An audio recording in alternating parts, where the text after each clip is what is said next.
കിഴക്ക് നിന്ന് വിദ്വാൻമാർ യെരൂശലേമിലെത്തി. യഹൂദന്മാരുടെ രാജാവായി പിറന്നവനെവിടെ? ഇത് കേട്ട ഹെരോദാ രാജാവ് ഭ്രമിച്ചു.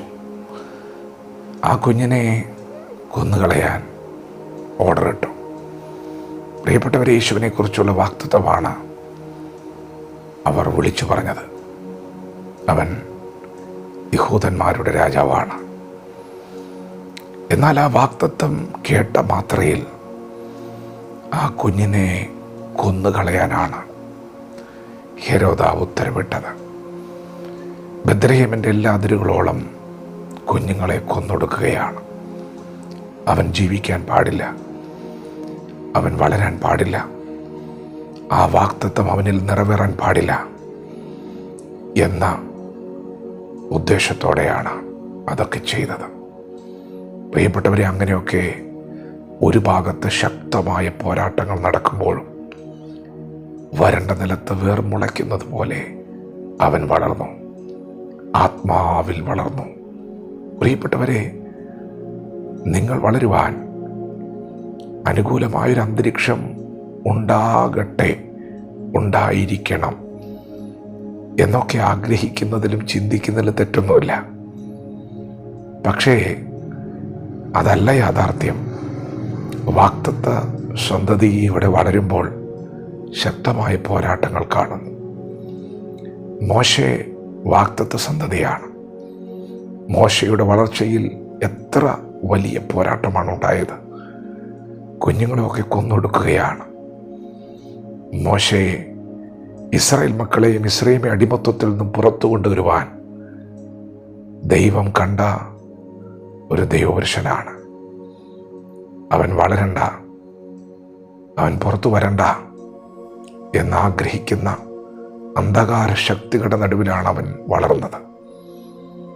നിങ്ങൾക്ക് അനുകൂലമായ സാഹചര്യമല്ല മുൻപിലുള്ളത് എന്ന് വിചാരിച്ച് നിങ്ങൾ പിന്മാറരുത്. ദൈവത്തിന് നിങ്ങളെക്കുറിച്ചൊരു പദ്ധതിയുണ്ട്. ദൈവത്തിന് നിന്നെക്കുറിച്ച് വിചാരമുണ്ട്. നിന്റെ വാഗ്ദത്തം വലുതാണ്. പ്രിയപ്പെട്ടവരെ, അനുകൂലമായ സാഹചര്യം ഉണ്ടാകണമെന്നില്ല. മുൻപിലുള്ള സാഹചര്യം മുഴുവൻ പ്രതികൂലമായിരിക്കാം. എങ്കിലും ഇന്ന് പകൽ ദൈവകൃപയിൽ ആശ്രയിച്ച് പ്രാർത്ഥനയോടെ മുൻപോട്ട് കുതിക്കണം. ദാവീദ് വളർന്നപ്പോൾ അവൻ്റെ മുൻപിലുള്ള പ്രതികൂലങ്ങൾ ചെറുതായിരുന്നില്ല. അവൻ്റെ തലയിൽ അഭിഷേകം വീണിട്ടുണ്ട്. പക്ഷേ അവൻ്റെ പോരാട്ടം ശക്തമായിരുന്നു. ദാവീദ് പറയുന്നൊരു വാക്കുണ്ട്, നിന്നാൽ ഞാൻ പടക്കൂട്ടത്തിൻ്റെ നേരെ പാഞ്ഞു ചെല്ലും, എൻ്റെ ദൈവത്താൽ ഞാൻ മതിൽ ചാടിക്കടക്കും. അനുകൂലമായ ഒരു സാഹചര്യം ഇന്ന് പകൽ നിങ്ങൾക്കില്ല എങ്കിലും നിരാശപ്പെടരുത്. ദൈവം നിങ്ങൾക്ക് അനുകൂലമാണ്. ദൈവം അനുകൂലമെങ്കിൽ പ്രതികൂലമായി നിൽക്കുവാൻ ആർക്ക് കഴിയും? എല്ലാം ഇണങ്ങി വന്നിട്ട് പ്രാർത്ഥിക്കാമെന്ന് ചിന്തിക്കരുത്. എല്ലാം ഒത്തു വന്നിട്ട് അനുകൂലമായ ഒരു സാഹചര്യത്തിൽ തിരുവചനം ധ്യാനിക്കാമെന്നും തിരുവചനം ഘോഷിക്കാമെന്നും ചിന്തിക്കരുത്. പ്രിയപ്പെട്ടവരെ, ഭക്തന്മാരെല്ലാവരും കടന്നുപോയത് വലിയ പ്രതികൂല സാഹചര്യങ്ങളോടെ തന്നെയാണ്. നിങ്ങളുടെ വാഗ്ദത്തം വലുതാണ്. നിങ്ങൾ സാഹചര്യങ്ങളെ നോക്കണ്ട. നിങ്ങൾ ദൈവത്തിൽ ആശ്രയിക്കുക. നിങ്ങളുടെ ലക്ഷ്യത്തിലേക്ക് കുതിക്കാൻ വാഗ്ദത്തങ്ങളെ മുറുകെ പിടിക്കുക. നിങ്ങൾക്കൊരു ദർശനമുണ്ടായിരിക്കണം. മുൻപോട്ട് കുതിക്കുവാനൊരു ദർശനമുണ്ടായിരിക്കണം. യേശു അധികാലത്ത് എഴുന്നേറ്റത് യേശുവിനൊരു ദർശനമുണ്ടായിരുന്നത് കൊണ്ടാണ്. യേശു നമ്മെ പഠിപ്പിക്കുകയാണ് തൻ്റെ ജീവിതത്തിലൂടെ.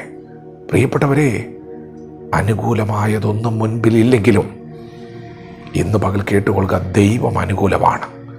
വാഗ്ദത്തത്തിൻ്റെ നിവൃത്തിയിലേക്ക് എഴുന്നേൽക്കുക, കുതിക്കുക. പരിശുദ്ധാത്മാവ് നിങ്ങളെ സഹായിക്കും. ദൈവവചനത്തോട് പ്രതികരിക്കാം. ദൈവം നമ്മെ ഓരോരുത്തരെയും ഈ പകൽ അനുഗ്രഹിക്കുമാറാകട്ടെ. ആമേൻ.